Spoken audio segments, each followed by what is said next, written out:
Welcome back. We hope you met new contacts and connected with old friends. Please focus your attention to the video screens for a message from our Latina champion sponsor, Bank of America. We're focused on being a great place to work.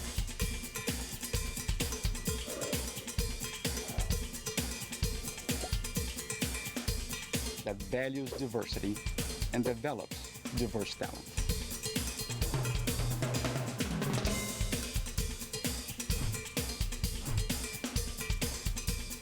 Champions dialogue and fosters respect and service. We're mirroring the communities we serve.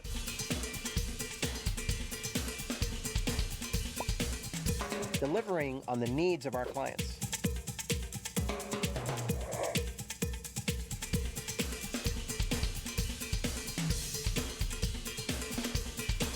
And advancing racial and ethnic equality and economic opportunity. We're leveling the playing field.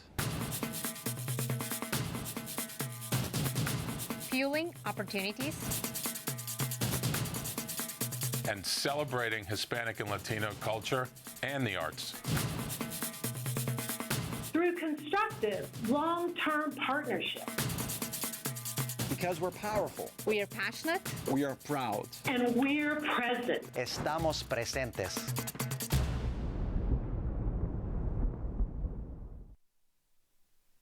Thank you, Bank of America, for being ACER's Latinas champion. Now, please welcome to the stage ACER's Chief Research Officer, Dr. Lisette Garcia.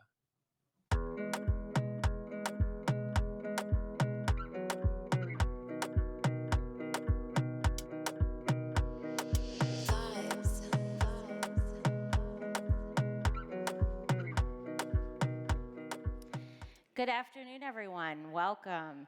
And thank you for joining us today for what promises to be an engaging discussion and exchange of experiences and ideas. My name is Lisette Garcia, and I'm the Chief Research Officer here at ACER. STEM jobs are part of the fastest growing sector of the economy. Yet as Latinos, we are underrepresented across this sector.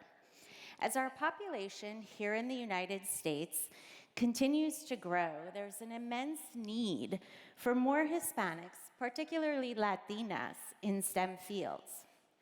Our Corporate Inclusion Index tells us that industries are investing in programs to attract and retain Latinas.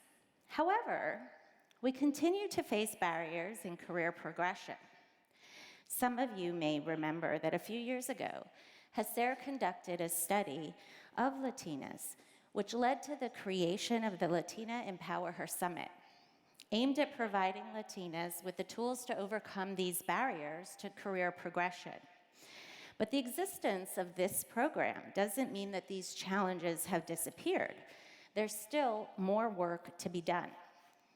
Today, we will explore these challenges and delve deeper into solutions that companies are implementing to foster and develop Latina talent and create a culture of belonging. Joining me today are three brilliant leaders.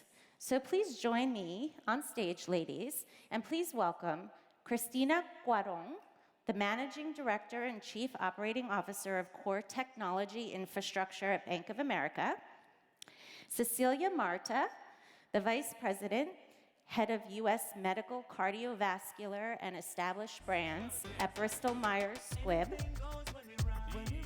and Danny Milling, Environmental Engineer and Mexico HSE Advisor at Chevron.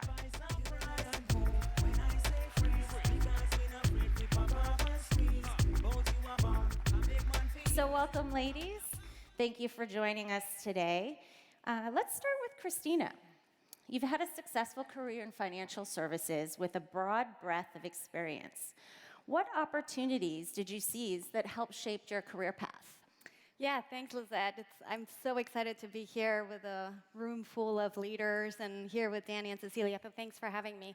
I guess I'll do a quick overview of my career, 24 years at the bank, Legacy Merrill, and you talked about what or opportunities that I see throughout my career. And I feel like it wasn't planned, by the way. None of it has been planned.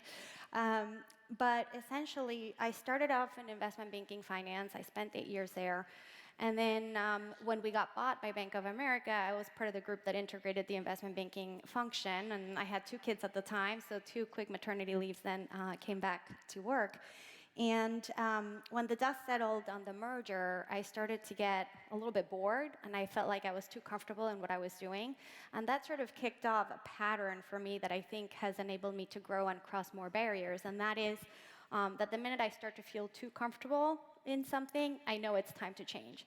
So I decided to go into an area that needed a lot of growth and a lot of help. And again, it started another pattern where operational risk as a function, particularly in the bank, needed to grow. It was a function that needed to mature. A lot of intersects with all of the businesses, because what's not operational risk, right? People, process, systems, external events. And so I had no idea about operational risk other than doing the annual compliance training, by the way. So as I was interviewing for the role, I was like, okay, well, here it goes to learning something new. But it was an opportunity to build a reporting function and implementing consistent methodologies globally for our regulatory interactions. So I knew I could take something from what I had experienced in investment banking finance and apply it in operational risk. Fast forward, I did a bunch of roles there. I became COO, and then we did this whole change for the company. And again, after about 7 or 8 years, I started to feel like I was eager for something new and for change. I was starting to get a little comfortable. And I decided that I had to do technology, without a technology background, by the way. But I thought, well, why not? I have all of this experience, and I'm sure it can lend itself to something. And so, sure enough, they were looking for a COO for the infrastructure operations group. And let me tell you, I thought I would be the last person to get the role because I had no technology background. But it was the exact opposite. It was that portfolio of skills and experiences that I had accumulated over that time that enabled me to get the role. And that is where, we're here sitting like Hispanic Latinos, and, we might be the different ones in the room or the only woman or whatever the case might be. So I thought that was going to be the biggest challenge for me getting the role. It ended up being an asset. It ended up being my biggest asset because I had a completely different perspective to bring to the table, being a woman in a male-dominated industry. And so anyway, I walked in, and again, it was about learning something completely new. Fast forward to now, again, I'm the CEO of a pretty big organization there, managing a lot of technology-intensive business units and functions. And so again, it's almost like, for me, it has been, how do you adapt, and how do you always find the opportunity to learn something new? And that's where it creates the opportunity. And frankly, it's always been in areas that require most help, and sometimes where people don't want to go because it's hard or because they haven't figured it out. That, I think, creates the biggest opportunity, or at least it has for me in my experience.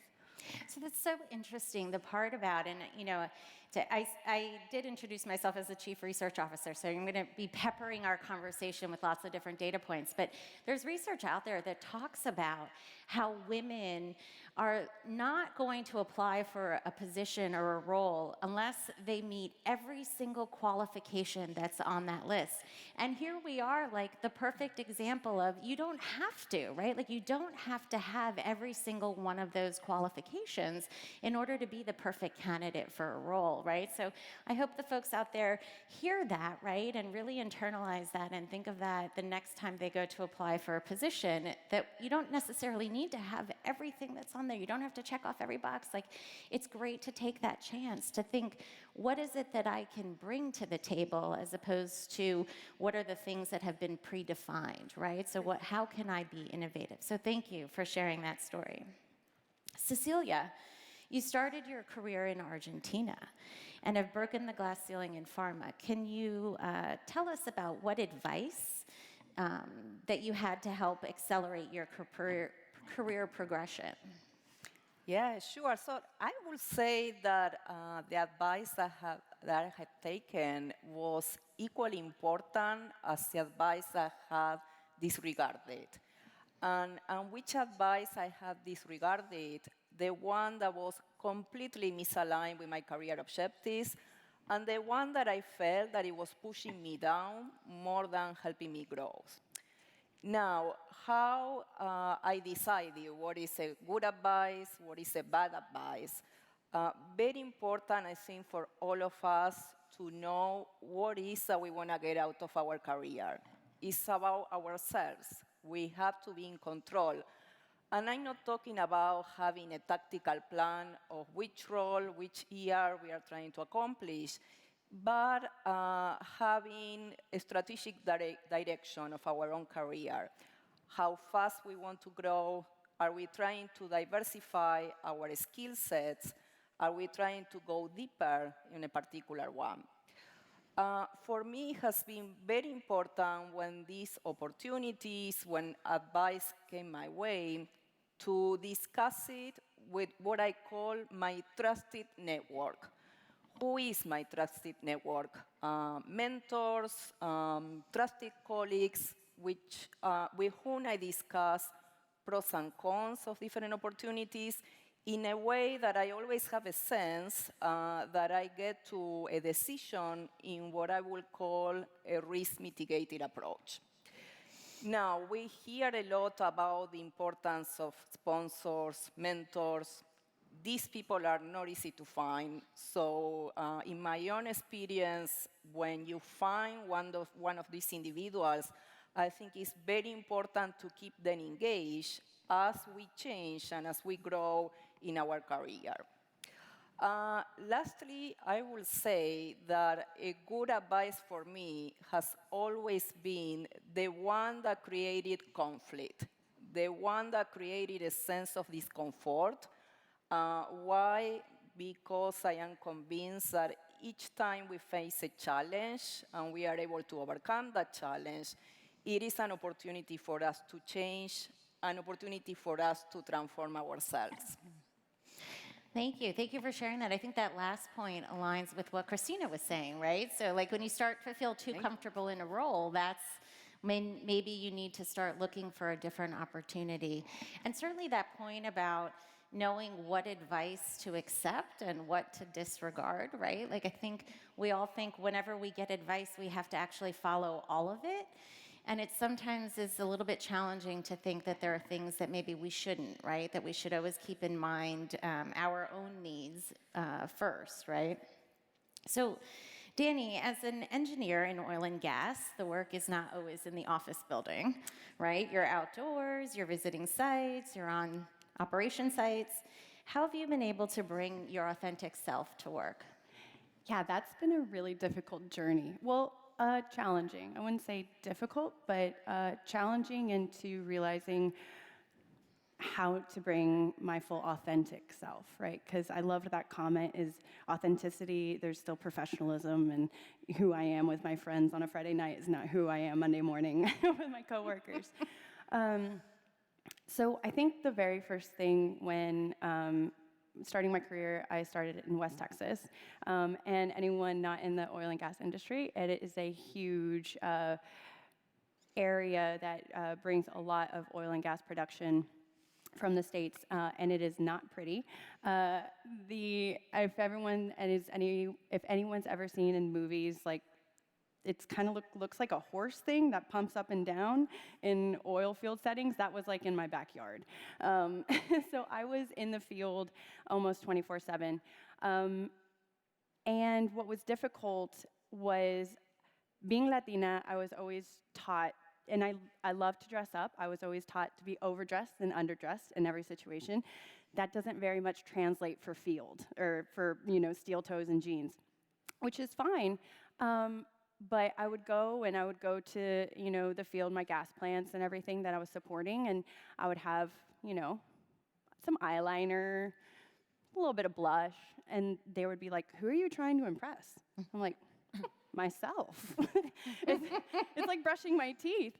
But it was kind of, and following the wrong advice, I was given the advice that I shouldn't do that. I shouldn't bring that kind of attention because I don't want to be labeled that girl. Of seeking wrong attention from especially my male colleagues out in the field. And I was like, whoa, yeah, no, I don't want to do that. And I had to tone myself down a lot. I called my mom and I said, Mom, I need to buy more jeans. And it was difficult. And, you know, a part of me didn't realize that my femininity is part, again, of my superpower. And I started noticing, and my sister told me too, is all of a sudden, also to be kind of one of the boys and everything, my voice started naturally going lower. When I would talk to someone I haven't met before, or just a person at work, and I would introduce myself, and I'd be like, my name is Danny. I mean, not that exaggerated, but it did. It went an octave lower, and I think it almost, I was like, oh, this will make me more credible if I'm less feminine. And until I really started choosing to see who my role models were in the oil and gas industry, strong Latinas, and there are.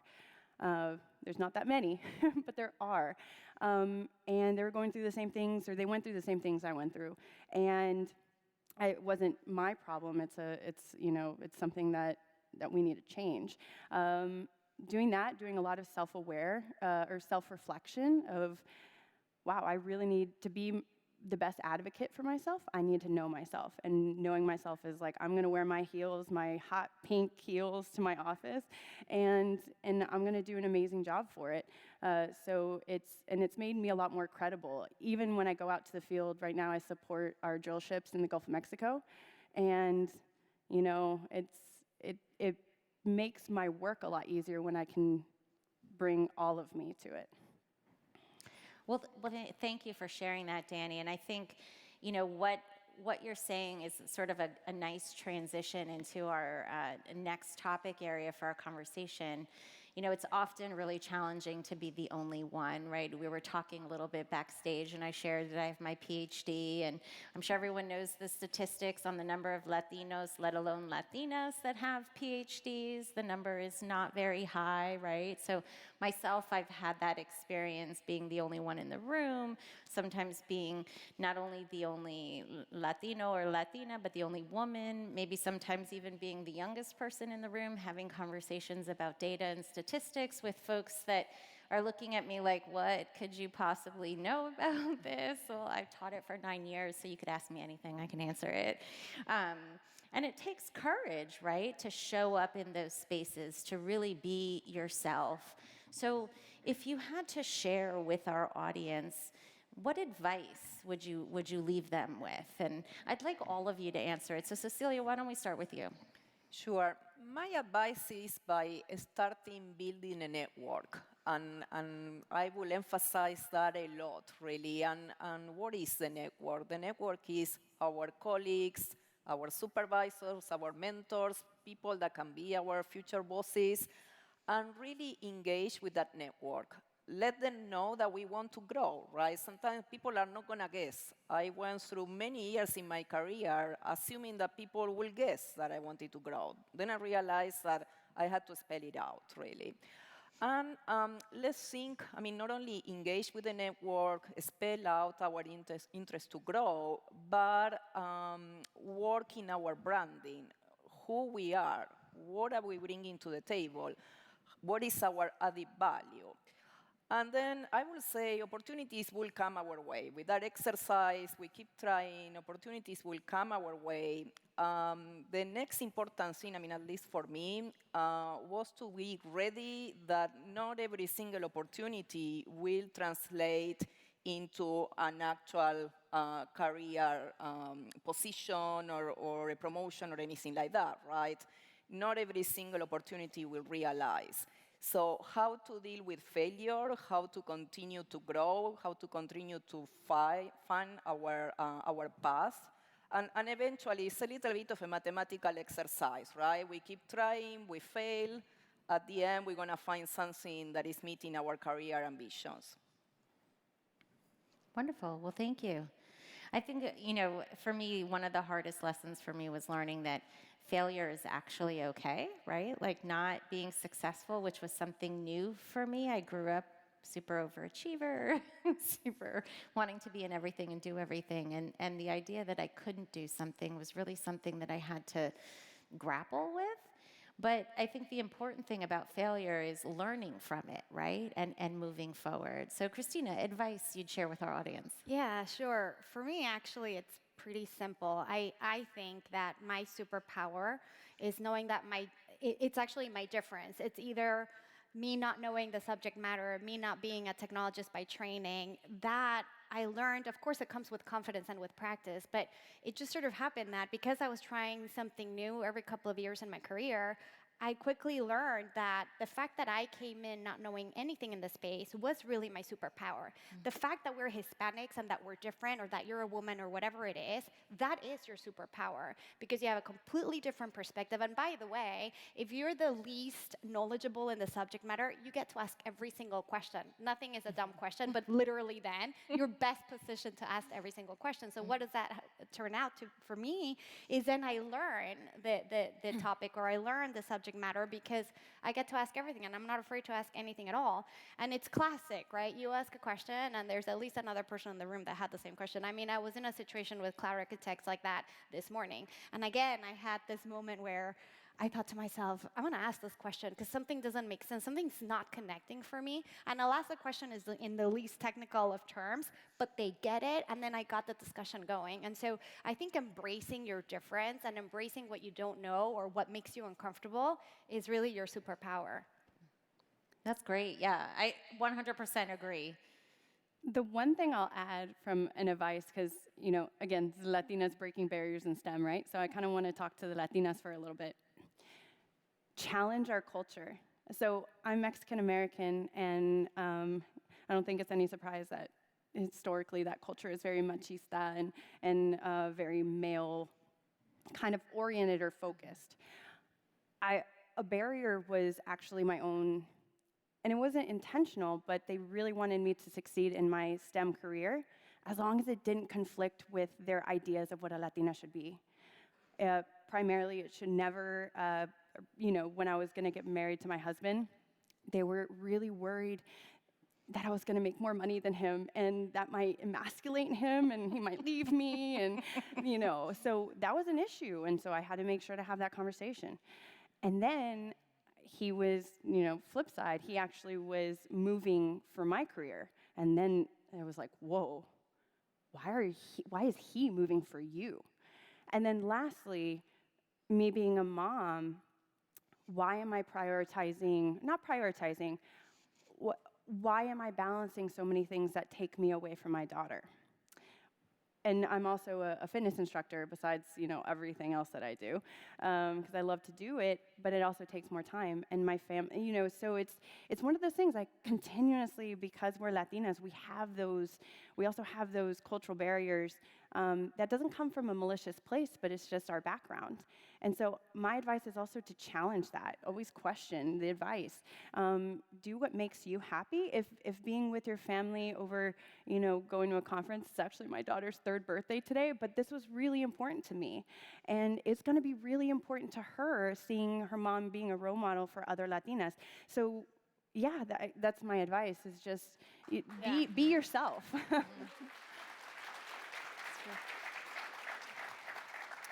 So I think that's great. I mean, and obviously it's important to always be yourself. And I think the three of you have been sharing these wonderful experiences that you've had and how you've learned from them and how you've grown from them. If you had to give one concrete action, say, that would be essential for championing or accelerating the advancement of Latinas in STEM, what would that be? And Danny, I'll start with you. Okay, because I have an answer.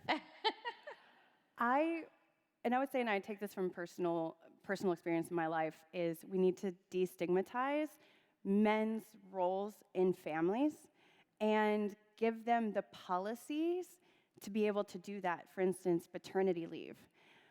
I would have loved, hoot hoot for Chevron. So Chevron has a bonding benefit, and it covers, maternity, paternity, adoption, fostering, and it's 8 weeks for however you add to your family, and no matter the sex. I wish my husband had that, because so many women after, like you had mentioned, Christina, we have to take time off, and I know physically we have to, but how amazing would it be if we got to share the load in the very beginning with our partners? And so we don't have to feel like we have to catch up or we have to miss, a step in work if that's what makes us happy. So I think that concrete action is both, from a personal perspective, is kind of like Ileana said this morning, a call to action of the men. Be present so your wife has the same opportunities, or your partner, right? Whether it's wife, or whatnot. But be present so your partner can have the opportunities that you have. And then from a policy standpoint, let's add those policies to where it is equal. And parents can go back, and not miss that step, no matter who gave birth. That's a great idea. Yeah, I wish more companies would invest in that, a broader parental leave policy, so that everybody had, the ability to do that. Other thoughts, Christina or Cecilia? Yeah, sure. For me, I think that, look, everybody in this room is a leader, no matter where you are in the organization. And for me, what's important is for each and every single one of us to take that ownership and that responsibility of lifting someone up or pulling someone through. And we can do that in a variety of ways, and we certainly have formal programs at our companies, but even more importantly, it's one by one. Whether you're mentoring someone or whether you're actually sponsoring someone, I really would not be where I am today were it not for a network of people that have helped me throughout, a lot of who are actually sitting at the Bank of America table right over there. But it's really relying on your network of friends and colleagues, but then also every single one of us taking an active role in pulling someone up and pulling someone through.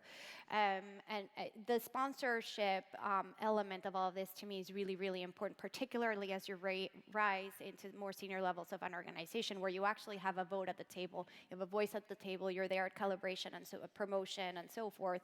And that is where the change happens, and it is one by one. So I think taking that active role and responsibility to heart and helping each other out is key. 100%, I agree. I wouldn't be here if it wasn't for someone else who helped me, right? That person who convinced me to go get my PhD, or to say, hey, you should leave academia and go into the nonprofit sector, right? There was someone. It's every day, right? Yeah. It's like phone a friend concept. I phone a friend all the time. Like, you can't do it alone. Yeah. Whether you're raising children or you're working or whatever it is, that's just how it happens. And so owning it and taking responsibility for it one by one is how we're going to move the dial. There's no question. Yeah. Cecilia, thoughts? Yeah, working that network map, really put literally, write down who are the people that you're going to meet over the next couple of months to discuss your career, discuss your ambitions. Be on the watch for opportunities, right? I get approached a lot by colleagues, and sometimes I hear a lot of hesitation. There's an opportunity, but sometimes Latinos we lack confidence, right? So when that opportunity comes, take it with confidence. That's a great piece of advice, right? So be confident, be sure in what you're doing, right? Which is, I think, sometimes counter to the narrative that we're told culturally, right? Like, I think most folks know, like, put your head down, do your work, you'll get recognized, or be humble, your work will speak for itself. But sometimes we can't be afraid to actually be our own champion and to be proud of what we've been able to do and to really talk about it. So one of the more common concrete things that we've seen companies do to really try and not only recruit, but also retain and advance their Hispanic talent has been ERGs, or employee resource groups. We know how important they are. HACER has done research on the employee resource groups and the impact that they have, not only in supporting talent within organizations, but really leveraging those ERGs and your involvement in those ERGs to really accelerate your career progression, right? They often give you visibility to folks who may not have encountered your work in your everyday job. They give you stretch assignments. They allow you to really show what you're capable of doing. But ERGs aren't the only types of programs or initiatives that companies have, or that even third-party organizations, nonprofit organizations have to really accelerate careers. So throughout your careers, have there been any programs or initiatives that you've encountered that have effectively championed or addressed the challenges that Latinas face in STEM to really promote a culture of belonging? Anything come to mind that you'd like to talk about? Yeah, no, absolutely. I mentioned the role of sponsorship in my career. And so we have a formal program at Bank of America for that's called Enterprise Diverse Sponsorship Program. You get paired up with a sponsor and a protege, and it's a multi-year relationship that you build up. And I think that that's really, really important because you need someone that, again, has a voice at the table to sponsor you and to vote for you when the time comes. But more than that, look, I think it's a combination of having the right relationships, starting at the entry level, right? So at Bank of America, we partner with about 600 colleges and universities to attract internal talent across a variety of industries and certainly STEM. And then there's the relationships that we have with organizations that is very intentional and it's very strategic, and it's about 200 of them.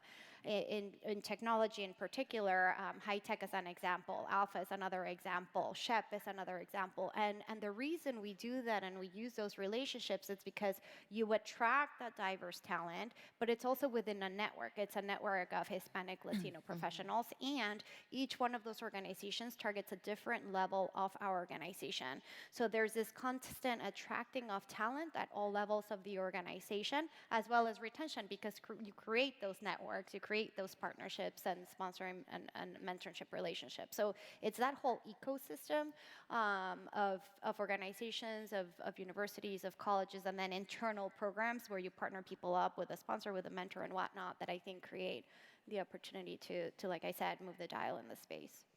And I think that holistic approach is so important, right? Because if you just focus on one element of it, you're going to see gaps in other areas, right? So I think organizations really need to be thinking holistically about what they're doing, not just about one piece of that career progression, right? Other thoughts? Yeah, maybe I'd like to share my experience. I work for Bristol Myers Squibb, a pharmaceutical company. And I have to tell you, at Bristol Myers Squibb, the role of Latinos, both in the society and within the company itself, is taken to a different level. I had the opportunity to join the employee resource group for the Latino community a few years ago. And as I got promoted inside the company, I had the opportunity to be part of the Latino employee resource group executive committee. And not only that was an amazing opportunity for my networking, opportunity to mentor junior colleagues, but it helped me so much to be more self-aware, to identify what are the unique challenges that we Latinos have in common, how to help ourselves, but equally important, how to help those around us to really be able to embrace our diversity. So excellent experience, and I highly recommend to everyone, if in your company, in your environment, you come across these groups, please be active, engage. The payback is going to be much higher than any time or any commitment that you have to give. Wonderful, thank you. Yeah, I think, Danny, thoughts you want to add to that? Yeah, and I'll add and I always say I'm a Chevron baby because they plucked me right from college. So, but I've even seen so much growth. So within my 10 years with Chevron, I think it's been a combination of, there has been programs that have been there for a long time, but I never saw the exposure to it, or I never put the effort to seeing the exposure to it. And then, programs that have just, kind of kicked off in the last couple of years. So we have a program called the Chevron Latino Leadership Academy, which is really to identify that Latino talent at kind of a mid-level supervisory position. How do we sponsor them? How do we be those, not just those mentors, but those sponsors to help them rise up to more executive level positions? We have our Latin Executive Association within Chevron, our LEA, that they are not only identified, but they're called to action. You know, like, what are you doing to help the Latinos in this company? And our ERG, and so I'm one of the leaders in our Hispanic ERG in Houston, and it's changed my life. I mean, it's given me opportunities to be part of, or to, attend things like the SED conference or the symposium, and, get exposed to different things. So I just echo what Cecilia said, it's just, a lot of times there are programs, but you also have to do the work and trying to find them and be active in them, or else, they're not gonna get the benefit that they should. Yeah. Well, thank you. Thank you for sharing that. I think, when we think about how to ensure that folks can progress through their careers, and we think about some of the challenges that are unique to Latinas, like, it's like we were saying, like, you can't do it alone, and we need each other, right? We need to build those partnerships and have those mentors and sponsors advocating for us so that we can progress our careers. So I have, a few more things to talk about with our panel here, but we are nearing the time for the Q&A portion of the afternoon. So if you have any burning questions that you would like to ask our panelists, there are microphones on stands around the room. So please make your way to the microphone so that we can get to your questions. So the last, kind of thing I want to talk about here is education, right? Because I think one of the things that we hear a lot about when it comes to Hispanics in STEM, Latinas in STEM, is that this is an educational issue, right? That we're not completing degrees, we're not, sort of majoring in the right things in order to be successful in STEM careers. But we know that there are partnerships out there, right? We know that, there are educational institutions and industry partners that are collaborating together to encourage more Latinas to pursue careers in STEM. So what can we do to support them, or what else could we be doing? And Danny, I know this is something that you're really passionate about, so I'm going to go to you first on this one. Yes, and you can blame my sister for that. She's a professor at a community college in Houston, and we've had a lot of conversations on that. And I'll start with, Chevron does a really good space of recruiting talent. We have a Chevron Hispanic recruiting team that we attend the SHIP, the Society of Hispanic Professional Engineers. We attend the convention. We try to make sure that we're attracting that, good Latino talent into Chevron. But me personally, I think we can go much further into going earlier. We need to identify, especially Latinas, much younger in grade school. And I'll share, because, first generation, and please correct me if I'm wrong, but first generation university or, college attendees, the majority of them drop out. And so when we're going to recruit, it's not that it's too late, but we're not going to see the dramatic change, the level of change that we want Hispanics to be in corporate America. We're not going to get there by just recruiting on who's already graduating. We need to go earlier and seeing what support do they need, especially Latinas, young girls, that get bad advice saying, make sure you don't make more than your husband. When you have babies, your job is at home. And I'll just share a quick story. So on my 30th birthday, I was very excited because I got to, we partner with a program that does exactly that. It's called Girl Start. And it's an after-school program for girls in elementary school to get them excited about STEM, STEM education. And my job was simple. I went to an elementary school in a very primarily Hispanic part of Houston, a little bit of a lower income area. And I just kind of gave a talk of a little bit about me, my background, and my job. So again, I definitely experienced, and I'm the first one to say that with my barriers as a Latina, I very much experienced white privilege in my community being a Latina. So I always say my barriers are like baseline, right? It just, with adding more barriers, it makes life more difficult. But anyway, so I gave my talk, and these girls were very like, okay. Because with a name, Danny Milling, I look the way I look. They're like, Okay, that's good for you. They don't know I'm also Daniela Rivera, right? They don't know a lot of the intricacies of my background. But what I could do in this short amount of time, it was my 30th birthday, and I knew the area. They're primarily mostly Mexican girls, and I said, "Hey, could you guys please help me in singing Las Mañanitas to me? It's my birthday." And those girls, sorry, it makes me emotional. Those girls like lit up. All of a sudden, I had crickets when I asked for questions after my talk. After they sang Las Mañanitas, they were like, "Oh my gosh, so who's your abuelito? What kind of pan dulce do you like?" You know, all of a sudden, I became one of them, and they saw themselves in me, and I can be that. We need to go earlier.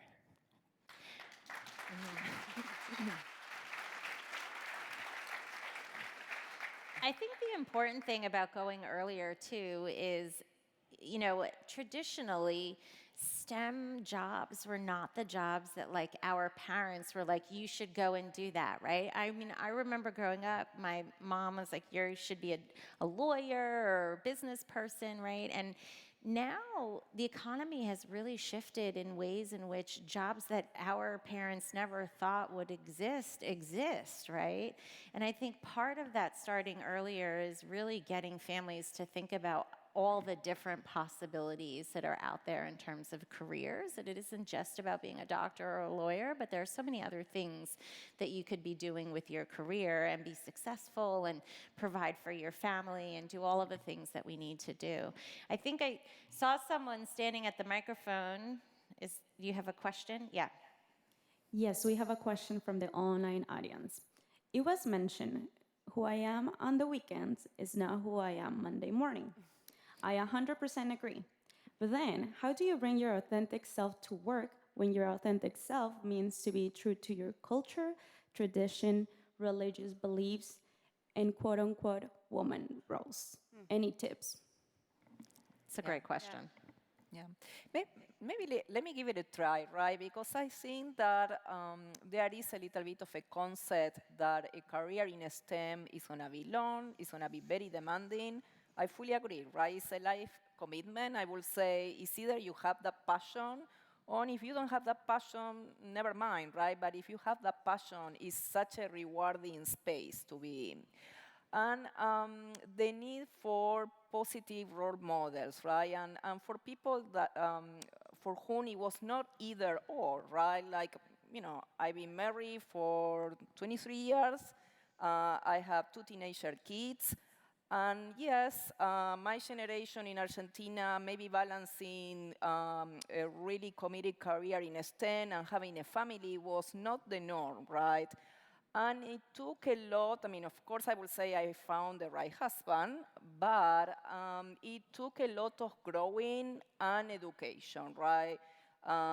For my husband itself to adapt to someone that was going to be much more career focused, for his relatives that now acquire someone else in the family that is not the model that they have in mind. And it grows over time, right? So it can be done. I think that, again, for those that have the passion, go and try. But go and try. I always say, don't suffer in isolation, right? Engage your audience, engage your community, your family. Help them understand what is important for you, and ask for their support. So I would say also be very transparent. And again, who I am on Friday nights is still the same Danny, just a little different. A little different than Monday mornings. But I'm still very transparent in my femininity, my Latinidad, and I do it unapologetically. For instance, when I was working offshore in one of our drill ships, my daughter was 6 months old, and I was still breastfeeding. And so when I asked my colleagues, they were all male, and I said, "Hey, what time do we meet for the morning meeting?" And they're like, "Well, we kind of get up at like 5:30, and but if you need more time to get ready." And I said, "No, I'm asking because I need a pump before the meeting." and then they got real weird, right? And even though they all have children. But me being very transparent, not hiding that, not being like, oh, yeah, sorry, I just have to do my thing, you know? It adds to the credibility, it adds to your authenticity, and there's nothing, it was a priority for me. And it just helped when I was being transparent of that, bringing my full self. Yeah, Lizette, I'd like to add something there. Look, for me, I think you can't be what you can't see across every single level across your entire career. And I think it's really important to bring yourself to, like, really your whole self to work. And being transparent and open also helps in inspiring others to realize that they can do it too. So whether you're a mom taking care of children, I have very similar stories as well, being on schedule and being very open about it. And it might make some people uncomfortable, but in the end of the day, if you make it real, that, you know, behind the scenes, it's definitely not perfect. I'm a mom of teenagers. It's all sorts of chaos every day. It's fine. It's life. And whether you're taking care of elders or a significant other, we all have lives, and that's life. So I think that being open and transparent, like you said, Danny, is really, really important. And again, then people can see themselves in you. That's really important. Yeah, I think that is super important, right? Like, if you can't see it, you can't be it. And so I think folks need to see us around the room, right? They need to see us so that they know that they can do it. So I see someone at the mic over here. Hi, my name is Caitlin, and I did mechanical engineering as my undergrad, and I worked in industry for 2 years as an engineer and currently doing my master's in engineering as well.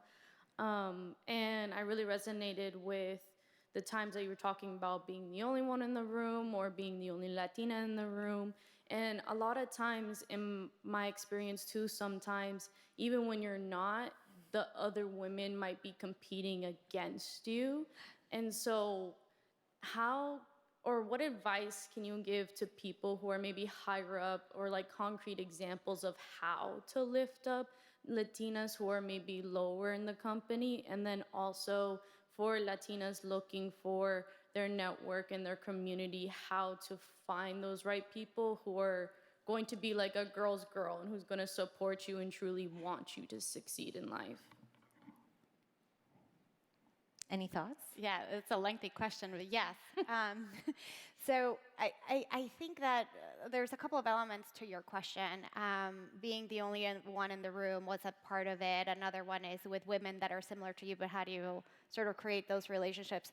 And maybe there's someone more senior. Lizette, you talked about being the youngest one, but with a PhD. So all of those situations, right, I think are within the scope of your question. And for me, it's all about personal relationships. That's what this business and every business is about.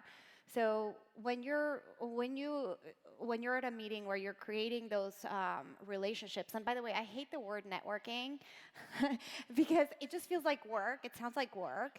So I like to think about it more as making friends. Everybody wants a friend. Even, you know, maybe the woman who's not so friendly needs a friend and is going to have a down moment. And so it's actually creating that space for personal connection, and you'll find it, that creates those relationships. And then again, if you bring yourself and you're open about having a bad day or whatever it is, your person in the equation, people automatically will relate to something there because we're all people. I think it works every single time. And you just find that angle. What matters to that person? What matters to that guy at the table? What matters to the woman at the table? And then where are the similar interests or connecting points? Or maybe you had a similar experience or whatever it is. You both have dogs. I don't know. Something that creates that trust, that personal relationship. And then you break through the barrier and the rest it just happens. I'll say it's also trial and error. I've had a lot of mentors. Not all of them they're not all created equal. So don't also feel like because you're making this connection that this is going to be the one. I've had a lot of I've had a lot of mentors. I haven't had that many sponsors that are not just giving you advice, but that are actually, hey, let me set this meeting up with you, let me set this meeting up with someone that you need to know to really elevate your career. And those are hard to find. And that's where a lot of the work comes into of building those relationships. But I always like to say, like, they're not all going to pan out. I mean, someone told me, oh, you really need to meet this person. They're really high up in the company, and it was a dud. Like, he was like, yeah, I would do this, and then kind of ended. So it's trial and error, and really find people that are that are very passionate in mentoring or sponsoring, because if they're not, it's not going to go anywhere. And not every mentor should be a mentor for everything that you need them to be a mentor for. I don't know that I've said that in a good way, but not everyone can give you the same advice, and sometimes you should have someone that is someone that can support you, right? But you could also have a mentor that provides advice in a different area, right? So not every mentor is created equally, and they shouldn't be, right? Because they have different strengths and different things that they can contribute to your career. So you really should be looking, I think it was Cecilia who's talking about kind of like this idea of like a board of directors, right? Like different people who can support you in different aspects so that you can be successful. I think I see someone else standing at a microphone. Muy buenas tardes. My name is Liz Berman. I'm the president and CEO of Inca Cola USA Continental Food and Beverage. Proud Latina entrepreneur and second generation business owner. But my question, all right. Thank you so much for your inspiring words and for giving us as Latinas such an inspiration to get involved in this STEMs. I'm also on the board of directors of Coldwell University, which is a Hispanics serving university. And at times, I find that our Latino students do not get involved so much in the STEM programs as much as I would like to. What can we do as leaders to encourage that at the university level? Is it by clubs? Is it by organizations? Is it by bringing ladies like yourselves to speak to them? Yeah, all of the above is the answer, for sure. Look, I think, like I said earlier, you can't be what you can't see. So the more you're intentional about going into those schools and saying, look, we have people like us that work at your company, and here are the opportunities, and here how we continue to train you, and here are the networks that we have internally that then will help you find a comfort zone, a familia within that you can rely on for advice, for partnerships, for all of that. I mean, that's certainly how we approach it at Bank of America, which is why our internal networks are so important, our partnerships with colleges and universities and organizations that I mentioned before. So I think it really is touching on all of the things that you mentioned that are important. And when you get that opportunity to go into those schools and those organizations and speak, even in smaller settings, I think particularly with younger folks, it really makes an impact. And we do it with schools, and we do it virtually as well all over Latin America. But, when little girls, as an example, see that, somebody that looks like them or that maybe didn't have an opportunity to go to a school or whatever the story is can make it, then they can as well. And that's the message, and that's the belief that we have to keep reinforcing so that they can see a path and an easy path forward, frankly, for them. I would say increase exposure, provide examples, opportunities, bring different leaders. I'll share a personal story. I moved to the US almost 23 years ago, and I was working in academia at a university. I was doing research and teaching. I didn't know what pharmaceutical industry was, honestly. That didn't exist in Argentina, so I didn't know what it was.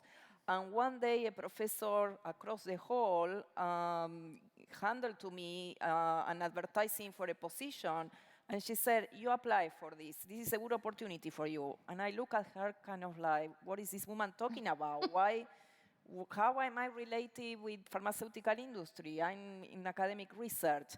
And that honestly completely changed my career trajectory, brought opportunities that I have never even dream about it, right? And it takes one person, 1 minute to really change someone's life. So, exposure, bring examples, through a lot to the audience, and something good will come out. All right, well, Thank you. Sadly, we have reached the end of our time together, right? So how about a round of applause for our panelists? Thank you, Zach. Danny, Christina, and Cecilia, thank you so much for sharing your experiences and insights with us today, for sharing more about your career paths, your own experiences, and how you've overcome the challenges that you've faced in your own careers. And to all of you out there, thank you for spending your day with us. I hope that you have enjoyed the program so far. This morning, we had some engaging conversations about corporate board inclusion for Latinos and all underrepresented groups. We addressed the question of the future of affirmative action and DEI head-on, and we heard from Chief Diversity Officers in our Chief Diversity Officer Roundtable. We also dug into 2 of the 4 pillars that are part of our HACER Corporate Inclusion Index, employment and procurement, earlier today, and we had an inspiring fireside chat with Wade Davis, the CEO of Televisa Univision. We discussed what it means to be Afro-Latino in corporate America and just heard from an amazing panel of Latina leaders. And I hope that you have all been taking notes and pictures and sharing them using the hashtag HACERSIM23. I have 2 great reasons for why you should be posting on social media using that hashtag and tagging us. The first is that you might get to see your post featured on our social media wall outside, sponsored by H&M. And the second is that we are giving away 2 stays at a Caesars resort to randomly selected entrants in our social media giveaway. Just again, post with the hashtag HACERSIM23 and remember to tag us to enter, and we will announce the winners tomorrow. Now, the day is not over yet for those of you who are joining us in person. Up next at 5:30 is our Corporate Inclusion Index Awards reception and ceremony in the Schubert Complex, which is just right next door on the 6th floor. We'll be recognizing this year's 5-star companies and presenting them with their awards. I encourage you all to join us, even if your company didn't participate this year in the Corporate Inclusion Index. It's a chance to celebrate our participants and learn more about the index itself. So please join us at 5:30 in the Schubert Complex for the CII awards reception and ceremony. So thank you again for joining us today, and we will see you shortly. This concludes our program for the day. We will now offer everyone a 30-minute break. We invite you to join us at the Sherbert Complex at 5:30 p.m. for our ACER Corporate Inclusion Index reception. You don't want to miss it.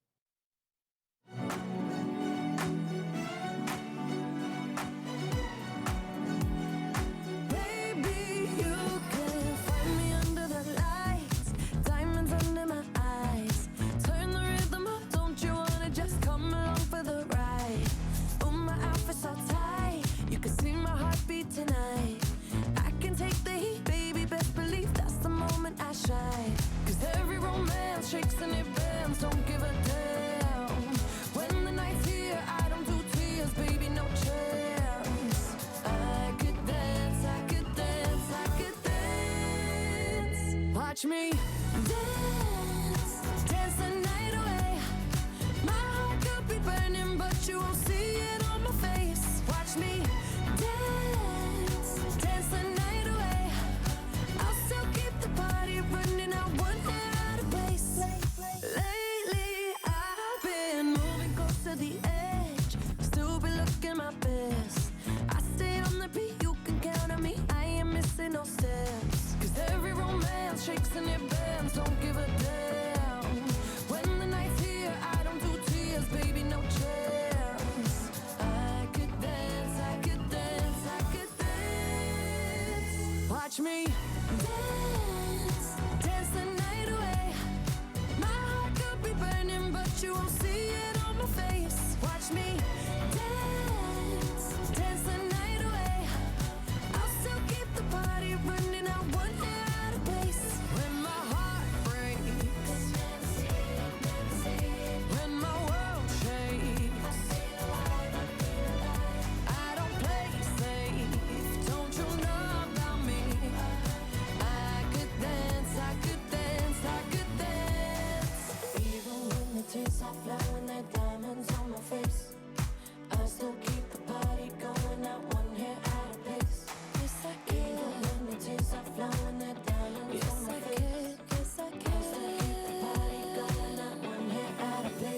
Watch me